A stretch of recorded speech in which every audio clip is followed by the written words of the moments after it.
Hello friends आपण मानक स्वागत करुच्चे मोर से टाइम पास किचन को। आज मुझे आसी तंदूरी चिकेन रेसिपी। आशा करुच्चे आपण मानक पसंद आसीबो। जदि मो वीडियो पसंद आसे लाइक मो चैनल को सब्सक्राइब करने जमार भी भूलिबे नहीं। देखंतु या को बिना ओवन रे एवं बिना तंदूर चूल्हा रे बनैछि गैस स्टोव उपरे। बहुत टेस्टी एवं बहुत इजी रेसिपी। या घरे थरे निश्चय तैयारी करिवे।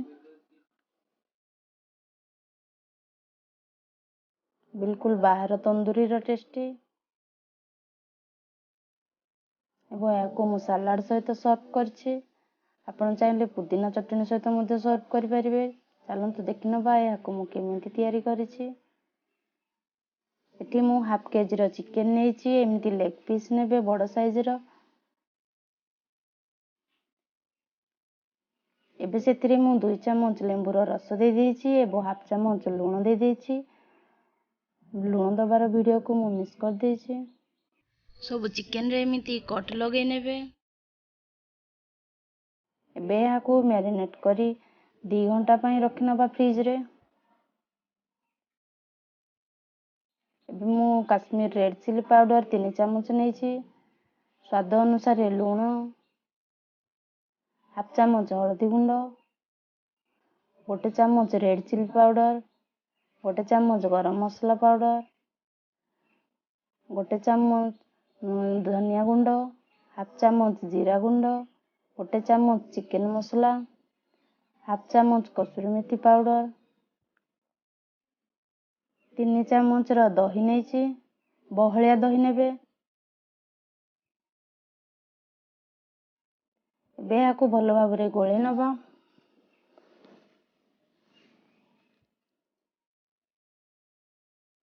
ए समय अदा रसुन रो पेस्ट 1 बड़ चामच नेबे। मु ए समय देई नथली परे ताकू देइथिली।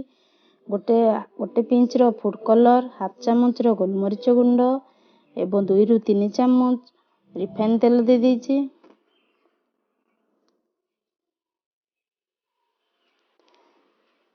एबे या को भलो भाबरे गोळे नेबे जेमिति बैटर टी स्मूथ हे जिवो। से अनुसार 2 मिनिट पर्यंत भलो भाबरे गोळे नेबे। एबे चलंतु एहा को चिकेन सहित भलो भाबरे गोळे नबा।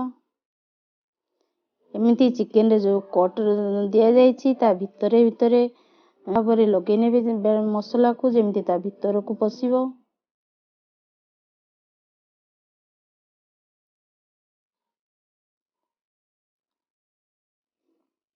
एमिति मु सब चिकेन को गोळे नेछि।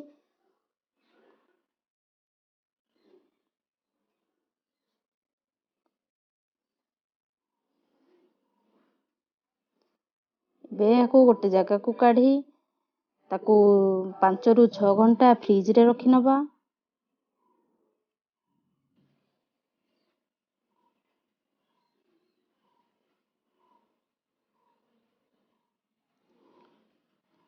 देखंतु एठी मु 1 चम्मच अदा रसुन रो पेस्ट देछि। मु से मसला देला समय रे भूली जाइथिली तेनु ताकू परे ऐड करछि।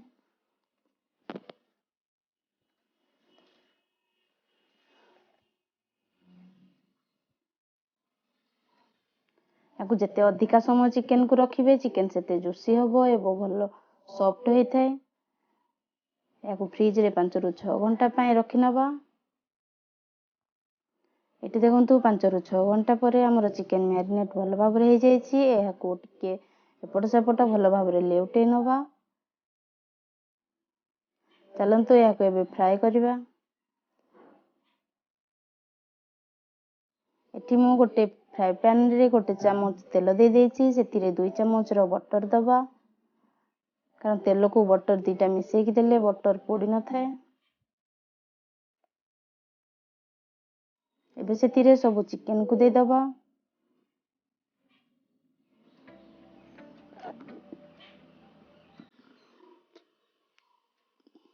एबे याकू लो टू मीडियम फ्लेम रे 10 मिनिट पई कवर कर नबा।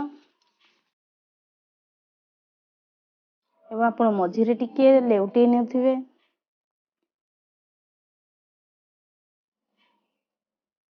देखंतु 10 मिनिट परे हमर चिकेन रेडी हे गलानी लेउटेबा पई। ମଝିରେ ଆପଣ ଟିକେ ଚେକ୍ କରିବେ, କାରଣ ତଳେ ଲାଗି ଯାଇପାରେ ନଚେତ୍।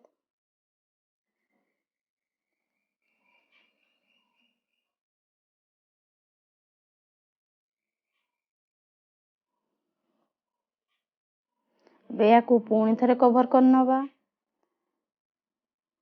ୟାକୁ ମୁଁ ଏମିତି କଭର କରି କରି ଅଧା ଘଣ୍ଟା ପର୍ଯ୍ୟନ୍ତ ଫ୍ରାଏ କରି ନେଇଥିଲି। ଅଧା ଘଣ୍ଟା ପରେ ଏଠି ଆମର ଚିକେନ ରେଡି ହେଇଗଲାଣି। ଯେହେତୁ ଆମେ ୟାକୁ ଅଧିକ ସମୟ ମ୍ୟାରିନେଟ୍ କରି ରଖିଥିଲେ, ତେଣୁ ଚିକେନ ଆମର ଜଲ୍ଦି ସିଝିଯାଏ। ଏବେ ସେଥିରେ ମେଲ୍ଟେଡ୍ ବଟରକୁ ଗ୍ରୀସ୍ କରି ନେବା। ଘରେ ଆମେ ଯେମିତି ବି ତିଆରି କରିଥାଉ, ବାହାର ଟେଷ୍ଟ ଆସିନଥାଏ, କିନ୍ତୁ ଘରେ ତିଆରି କରିବା ଖାଦ୍ୟ ହେଲ୍ଦି ହୋଇଥାଏ ଏବଂ ଦେହ ପାଇଁ କିଛି ଖରାପ ନଥାଏ, କାରଣ ଏଥିରେ ଆମେ ବାହାର କିଛି ଅଲଗା ମସଲା ଦେଇନାହାନ୍ତି, କେବଳ ଘରୋଇ ମସଲାରେ ତିଆରି କରିଛନ୍ତି। ତେଣୁ ଏହାକୁ ଘରେ ତିଆରି କରି ଖାଆନ୍ତୁ ଏବଂ ହେଲ୍ଦି ରୁହନ୍ତୁ। ଦେଖନ୍ତୁ ଏଠି ଆମର ଚିକେନ ପୁରା ଭଲ ଭାବରେ ସିଝିଗଲାଣି। ଏହାକୁ ଦେଖିଲେ ବହୁତ କଷ୍ଟ ଲାଗୁଛି, କିନ୍ତୁ ବହୁତ ସହଜ ଏବଂ ଇଜି ରେସିପି।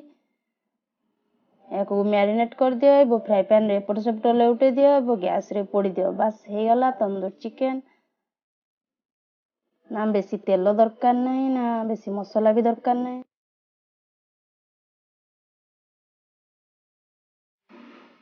ଏବେ ଏହାକୁ ତନ୍ଦୁରର ଫ୍ଲେଭର ଦେବା। ମୁଁ ଏମିତି ଗୋଟେ ଆଳୁ ଟମାଟୋ ଯେଉଁ ପୋଡ଼ାଯାଏ ସେଇ ଜାଲି ଉପରେ ଏହାକୁ ବସେଇ ନେଇଛି। ଗ୍ୟାସ୍ର ଟପ୍ ଖରାପ ହେଇଯିବ, ସେଥିପାଇଁ ବ୍ୟସ୍ତ ହେବାର ନାହିଁ। କିଛି ଜିନିଷ ଟେଷ୍ଟି ଜିନିଷ ଖାଇବାକୁ ହେଲେ କିଛି ପରିଶ୍ରମ ତ କରିବାକୁ ପଡ଼ିଥାଏ। ଏବେ ଏହାକୁ ଏପଟ ସେପଟ କରି ଭଲ ଭାବରେ ଲେଉଟେଇ ତାକୁ ସ୍ମୋକି ଫ୍ଲେଭର ଦେଇଦେବା।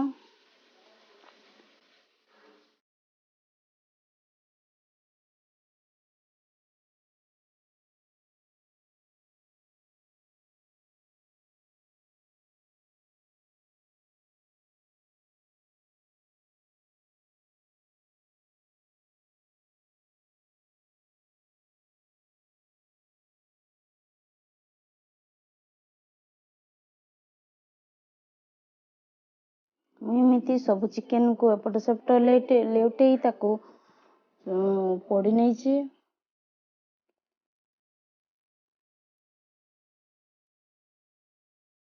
ବିଲକୁଲ ବଜାରର ଟେଷ୍ଟ ଆସିଥିଲା। ଆଶା କରୁଛି ଆପଣମାନଙ୍କୁ ପସନ୍ଦ ଆସିବ। ଚାଲନ୍ତୁ ଏହାକୁ ଗୋଟେ ପ୍ଲେଟକୁ କାଢ଼ି ନେବା। ଯଦି ମୋ ଭିଡ଼ିଓ ପସନ୍ଦ ଆସିଥାଏ ତାହେଲେ ଲାଇକ୍, କମେଣ୍ଟ, ସେୟାର ଏବଂ ମୋ ଚ୍ୟାନେଲକୁ ସବସ୍କ୍ରାଇବ୍ କରିବା ପାଇଁ ଜମାରୁ ବି ଭୁଲିବେ ନାହିଁ ଏବଂ ସାଇଡ଼ରେ ଥିବା ବେଲ୍ ଆଇକନକୁ ଦବାଇବେ, ଯାହାଦ୍ୱାରା ମୋ ସବୁ ଭିଡ଼ିଓର ନୋଟିଫିକେସନ୍ ଆପଣଙ୍କ ପାଖରେ ପହଞ୍ଚି ପାରିବ। ଏହାକୁ ଘରେ ଥରେ ତିଆରି କରି ନିଜେ ଖାଆନ୍ତୁ ଏବଂ ପରିବାର ଲୋକଙ୍କୁ ଖୁଆନ୍ତୁ। ଆଶା କରୁଛି ନିଶ୍ଚୟ ପସନ୍ଦ ଆସିବ। ଛୋଟ ପିଲା ତ ସବୁବେଳେ ବାହାରୁ ଖାଇଥାନ୍ତି, ଘରେ ଥରେ ହେଲ୍ଦି ଖାଇବା କରିଦିଅନ୍ତୁ। ମୋ ଭିଡ଼ିଓଟିକୁ ଶେଷ ପର୍ଯ୍ୟନ୍ତ ଦେଖିଥିବାରୁ ବହୁତ ବହୁତ ଧନ୍ୟବାଦ। ପୁଣି ଥରେ ଦେଖା ହେବ ଆଉ ଏକ ନୂଆ ରେସିପିରେ।